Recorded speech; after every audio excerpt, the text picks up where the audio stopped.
جائیں تو کہاں جائیں تیرے در کے سوا۔ رب اشرح لی صدری ویسر لی امری واحلل عقدۃ من لسانی یفقہوا قولی رب زدنی علما۔ السلام علیکم ورحمۃ اللہ وبرکاتہ۔ جی جناب، کیسے ہیں آپ لوگ سب؟ امید کرتی ہوں ایمان اور صحت کی بہترین حالتوں میں ہوں گے۔ اللہ سبحانہ و تعالیٰ آپ کو سدا خوش و رم رکھے اور ایمان اور صحت کے ساتھ لمبی زندگی عطا فرمائے، آمین۔ آج کی یہ میری ویڈیو بہت ہی زیادہ اہم ہے۔ اس ویڈیو میں بتائے گئے تمام پوائنٹس پر عمل پیرا ہونے کے بعد آپ یہ کبھی بھی نہیں کہیں گے کہ اللہ تعالیٰ میری دعا قبول نہیں کرتے۔ ان سارے پوائنٹس کو آپ نے اچھے سے نوٹ ڈاؤن کرنا ہے اور اپنے ذہن میں ذہن نشین کر لینا ہے، ٹھیک؟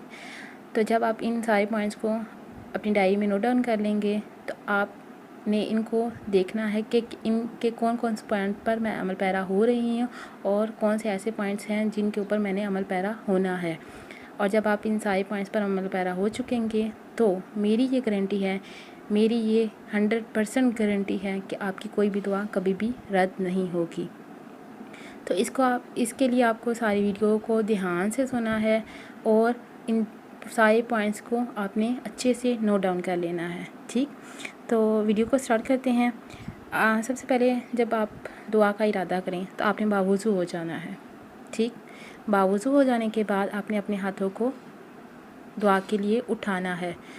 ہاتھوں کو دعا کے لیے اٹھانا یہ مسنون ہے۔ ہمارے نبی پاک صلی اللہ علیہ وآلہ وسلم بھی جب بھی دعا کے لیے ارادہ کرتے تو اپنے ہاتھوں کو اٹھاتے اور اٹھانے کے بعد اپنے ہاتھوں کو ملا لیا کرتے تھے۔ اکثر میں نے دیکھا ہے لوگوں کو کہ ہاتھوں کو کھول لیتے ہیں، ٹھیک ہے؟ دونوں ہاتھوں کو کھول کے رکھنا نہیں بلکہ دونوں ہاتھوں کو ملا لینا ہے۔ اگر تو دعا میں شدت پیدا ہوتی تو آپ صلی اللہ علیہ وسلم اپنے ہاتھوں کو اوپر کی طرف لے جاتے تھے، ایون اتنے تک اوپر لے جاتے تھے شدت میں، دعا کی شدت میں، کہ آپ کے نیچے سے بغل نظر آ رہے ہوتے تھے۔ ہمارے یہ کیا ہوتا ہے کہ ہم جب شدت پیدا ہو رہی ہے تو ہم ہاتھوں کو کھولتے چلے جاتے ہیں، بلکہ کھولنا نہیں، آپ نے کیا کرنا ہے، ہاتھوں کو ملائے رکھنا ہے۔ اور ملائے رکھنے کے بعد آپ نے اگر شدت پیدا ہو رہی ہے دعا میں تو آپ نے کیا کرنا ہے، اوپر کی طرف ان کو لے کے جانا ہے، کھولنا نہیں ہے، ٹھیک؟ دوسرا پوائنٹ، اس کے بعد آپ نے کیا کرنا ہے کہ اللہ تعالیٰ کی حمد و ثنا بیان کرنی ہے۔ حمد و ثنا میں آپ کے پاس الحمد شریف، سورہ اخلاص یا اس کے علاوہ کوئی سی دعا جس میں اللہ تعالیٰ کی حمد و ثنا بیان کی جا رہی ہو، آپ نے وہ کرنی ہے، یا اپنی ہی ورڈنگ میں آپ نے اللہ تعالیٰ کی حمد و ثنا بیان کرنی ہے، ٹھیک؟ اس کے بعد آپ نے کیا کرنا ہے کہ اللہ تعالیٰ کو اس کے اسماء الحسنی کا وسیلہ بنانا ہے، ٹھیک؟ اس کے بعد آپ نے کیا کرنا ہے کہ دعا میں شدت لے کے آنی ہے۔ شدت کیسے لے کے آنی ہے کہ آپ کی دعا کوئی بھی بہت زیادہ اہم ہے، ٹھیک؟ فار ایگزامپل آپ چاہتے ہیں کہ اللہ تعالیٰ میری یہ دعا تو بس قبول کر ہی لیں، تو آپ نے کیا کرنا ہے، اس کو ریپیٹیشن کے ساتھ مانگنا ہے، اس کو بار بار مانگنا ہے، ٹھیک؟ ایک تو آپ نے دعا کو بار بار مانگنا ہے، اور اس کے بعد ایک دفعہ آپ نے جب دعا مانگ لی تو آپ نے دوسری، فار ایگزامپل وہاں اسی دن آپ کی دعا قبول نہیں ہوتی تو آپ نے دوسرے دن ضرور مانگنی ہے، ایک ریپیٹیشن کے ساتھ، اور ہر دن مانگنی ہے۔ یہ نہیں ایک دن مانگ لی تو آپ نے دوسرے دن اس کو چھوڑ دیا، بلکہ آپ نے دوسرے دن بھی اس کو مانگنا ہے، ٹھیک؟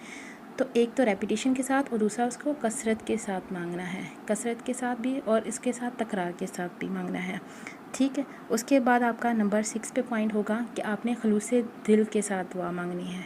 کیا کرنا ہے؟ خلوص دل کے ساتھ اللہ تعالیٰ سے پورے اخلاص کے ساتھ دعا مانگنی ہے اور دل لگا کر مانگنا ہے۔ دل لگا کر مانگنا ہے مطلب کہ آپ کا پورا دھیان اللہ تعالیٰ کی ذات کی طرف ہو اور اپنی دعا کی طرف ہو۔ یہ نہیں آپ مانگ کچھ اور رہے ہیں اور آپ کا دھیان کسی اور چیز کی طرف ہے۔ اسی کی ایگزامپل اگر ہم لیں تو آپ کسی سے کوئی چیز مانگ رہے ہیں لیکن آپ کا دھیان کسی اور کی طرف ہے، تو کیا اس اگلے بندے کو اچھا لگے گا کہ آپ سے وہ دعا چیز مانگ رہا ہے اور اس کا دھیان کسی اور چیز کی طرف ہے، ٹھیک؟ تو کوشش کریں کہ آپ اللہ تعالیٰ سے مانگ رہے ہیں تو آپ کا دھیان بھی اللہ تعالیٰ کی طرف ہو اور اس دعا کی طرف ہو، ٹھیک؟ اس کے بعد یہ ساری چیزیں ہو گئی، آپ نے دعا مانگ لی اللہ تعالیٰ سے، ٹھیک؟ اب دعا مانگنے کے بعد آپ نے کیا کرنا ہے، آپ نے اللہ تعالیٰ سے اچھا گمان رکھنا ہے۔ کیا کرنا ہے؟ اللہ تعالیٰ سے اچھا گمان رکھنا ہے کہ اللہ تعالیٰ میری اس دعا کو ضرور بالضرور قبول کریں گے۔ ایک تو گمان اچھا رکھنا ہے اللہ تعالیٰ سے، اور دوسرا یقین کامل رکھنا ہے۔ یقین کامل سے مراد کہ آپ کو 100% شیور ہو کہ میری دعا ضرور بالضرور قبول ہوگی، ٹھیک۔ تو اس کے بعد آپ نے کیا کرنا ہے، ایک تو یقین، دوسرا گمان اچھا، اور تیسرا آپ نے کیا کرنا ہے کہ اس دعا جو آپ نے مانگی ہے اس کو امیجینیشن میں تصور کرنا ہے کہ اللہ تعالیٰ میں یہ دعا قبول کر رہے ہیں اور یہ مجھے مل رہا ہے۔ اچھا ایک چیز، تو آپ نے جب امیجینیشن دعا مانگنے کے بعد جو امیجینیشن کرنی ہے وہ آپ نے دعا مانگتے ہوئے بھی امیجینیشن کرنی ہے کہ اللہ تعالیٰ اس چیز کو آپ کو دے رہے ہیں۔ جیسے فار ایگزامپل آپ مانگ رہے ہیں اللہ تعالیٰ سے کہ اللہ تعالیٰ میرے علم میں اضافہ کریں، تو آپ نے اس چیز کو فیل کرنا ہے کہ اللہ تعالیٰ میرے علم میں اضافہ کر رہے ہیں، میرا علم بڑھ رہا ہے، ٹھیک۔ تو آپ نے دعا مانگتے ہوئے بھی اس چیز کو فیل کرنا ہے، اس کو محسوس کرنا ہے، اس کو امیجینیشن میں لے کے آنا ہے، اور دوسرا دعا مانگنے کے بعد بھی آپ نے فیل کرنا ہے، ٹھیک۔ اس کے بعد اگر آپ نے اپنے اعمال پہ نظر رکھنی ہے، اللہ تعالیٰ کے جو احکامات جن پہ اللہ تعالیٰ آپ کو پورا ہونے کا کہہ رہے ہیں، آپ نے ان اعمال پہ نظر رکھنی ہے۔ وہ جن کا اللہ تعالیٰ منع کر رہے ہیں ان سارے اعمال پہ بھی آپ نے دھیان رکھنا ہے کہ اللہ تعالیٰ مجھے کن باتوں کا عمل کرنے کا کہہ رہے ہیں اور میں کیا کر رہا ہوں، میری زندگی کن کاموں میں گزر رہی ہے، ٹھیک۔ آپ نے اپنے اعمال پہ نظر رکھنی ہے، کیونکہ اللہ تعالیٰ سے جب بھی کوئی انسان مانگتا ہے نا تو اللہ تعالیٰ کو حیا آتی ہے، اللہ تعالیٰ کو شرم آتی ہے کہ میرا بندہ مجھ سے مانگ رہا ہے اور میں اس کو عطا ہی نہ کروں۔ تو اس لیے اللہ تعالیٰ یہ نہیں دیکھتے کہ کون کتنا گناہ گار ہے، کون کتنا خطا کار ہے۔ اللہ تعالیٰ آپ کو اپنی رحمت پہ آتا ہے کہ میں اتنا غفور الرحیم ہو کے میں اس کو عطا نہ کروں، میں اتنا ساری سلطنت کا مالک ہو کے میں اس کو عطا نہ کروں، میرا بندہ مجھے پکارا ہے اور میں اس کو عطا نہ کروں۔ تو اللہ تعالیٰ کو حیا آتی ہے، اللہ تعالیٰ کو شرم آتی ہے۔ تو آپ کو بھی حیادار ہونا چاہیے، حیادار ہونا چاہیے کہ اللہ تعالیٰ سے جب ہم مانگ رہے ہیں تو ہمیں اللہ تعالیٰ کے احکامات پہ بھی تو عمل پیرا ہونا ہے نا۔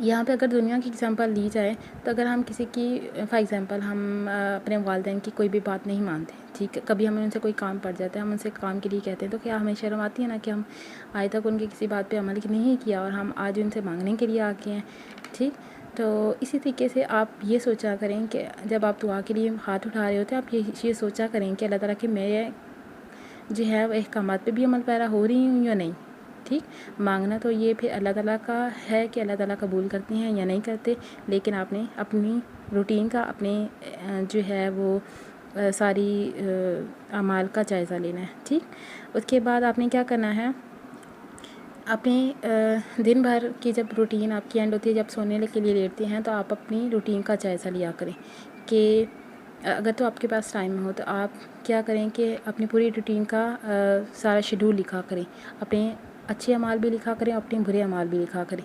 یہ ایک بہترین ٹرک ہے کہ آپ اپنے جو ہے وہ کاموں کا جائزہ لے سکتے ہیں کہ میں ایسے کون سے کام کر رہی ہوں جو اللہ تعالیٰ کو ناراض کرنے والے ہیں، اور ایسے کون سے کام ہیں جو اللہ تعالیٰ کو خوش کرنے والے ہیں۔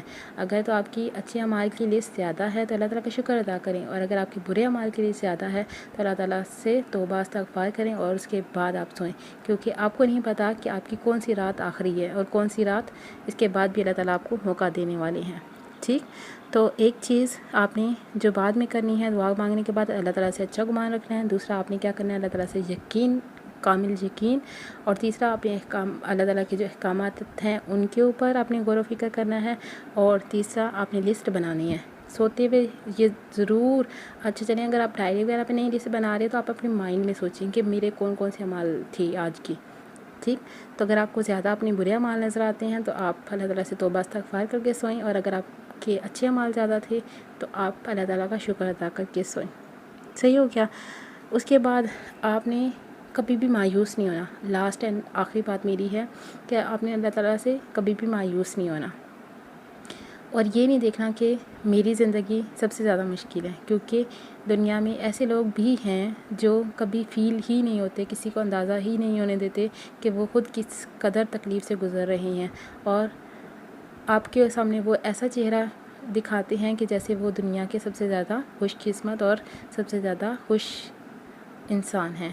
سو اپنے آپ کو اپنے اوپر ترس نہیں کھانا کہ میں ہی دنیا کا سب سے زیادہ مسکین اور سب سے زیادہ جو ہے اداس اور سب سے زیادہ پریشانی میں گھرا ہوا انسان ہوں، ٹھیک۔ تو آپ نے یہ بھی ذہن میں رکھنا ہے کہ مجھ سے کیا پتہ اگلا بندہ مجھ سے زیادہ تکلیف میں ہو، پریشانی میں ہو، اور اگر ہے بھی تو کیا یہ دنیا کی آزمائش کی جگہ ہے، دنیا امتحان کا ہے، ٹھیک ہے، آرام کی جگہ نہیں ہے۔ اللہ تعالیٰ ہم نے ان سارے پوائنٹس پر عمل پیرا ہونے کی توفیق عطا فرمائے، اور ان سارے پوائنٹس پر جب آپ عمل پیرا ہو جائیں گے تو یہ میری 100% گارنٹی کے ساتھ شیورٹی ہے کہ آپ کی ہر دعا قبول ہوگی، ٹھیک۔ اللہ تعالیٰ آپ کو عمل کا پیرا ہونے والا بنائے، اور مجھے بھی، اور آپ کو ان ساری باتوں پر